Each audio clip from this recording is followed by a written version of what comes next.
Buddha Recitation Samadhi, the power of devotional emotion. When I first began practicing, I recited the Great Compassion mantra, sometimes up to 800 times a day. Before long, I was chanting even in my dreams.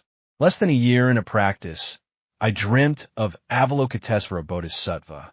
Through that encounter, I understood where I came from and where I was going after death. From that moment, my heart longed only for home, and my long journey of practice began. Guided by accomplished teachers and Avalokitesvara's blessings, I broke through many barriers. When my body's energy channels were blocked, she appeared in a dream and washed my back with water from her willow branch bottle. The blockages cleared. After unblocking all meridians, I entered dhyana in the desire realm. Following my master's instruction, I emerged from blissful self-forgetfulness and began practicing the Huatu method. But soon, I felt something was missing. I practiced for years, yet my doubt faded after a few hours of sitting. What followed wasn't true meditation, just blank awareness. My faith wavered. I wondered if unresolved karma held me back, whether I had to face hardship before progressing further. One day, while meditating, a sudden awareness entered my mind and said words that struck me like lightning. I jumped up, ran to the library, and opened the Shurangama Sutra. The passage recalled the Buddha, think on the Buddha, shown before me. Yes, I had long believed in the Pure Land, yet had ignored its method, chasing instead this hollow great doubt. What was there to doubt when I already knew who I was and where I came from? From then on, I shifted from doubt to devotional emotion, from questioning to longing for Amitabha Buddha. Both doubt and longing are emotions of suffering, but longing is more natural to us today. In ancient times, practitioners had burning resolve, cutting off limbs, journeying to India, copying scriptures with blood. Their great doubt burned like fire. But we modern people lack such resolve.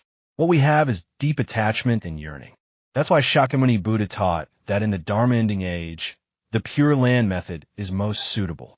Think of longing for your mother, your first love, how that emotion fills your heart day and night.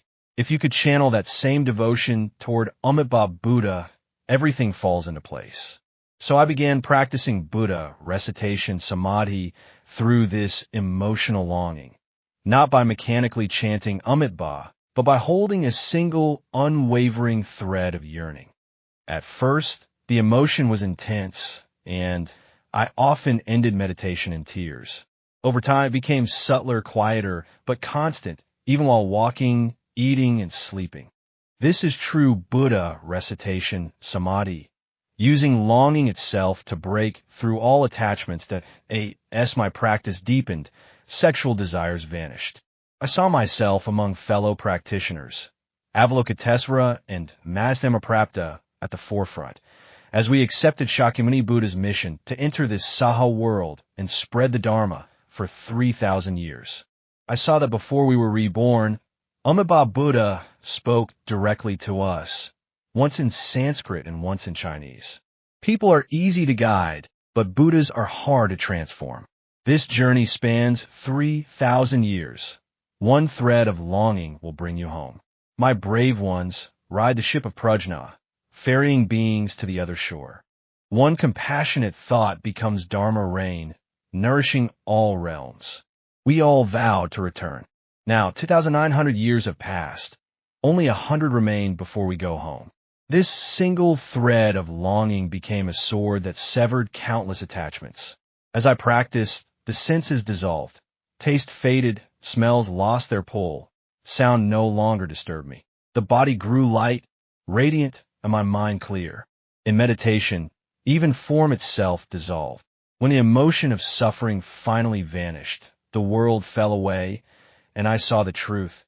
Mountains are mountains, rivers are rivers, suffering is still suffering. That is the wisdom of ultimate reality. That why story ends here.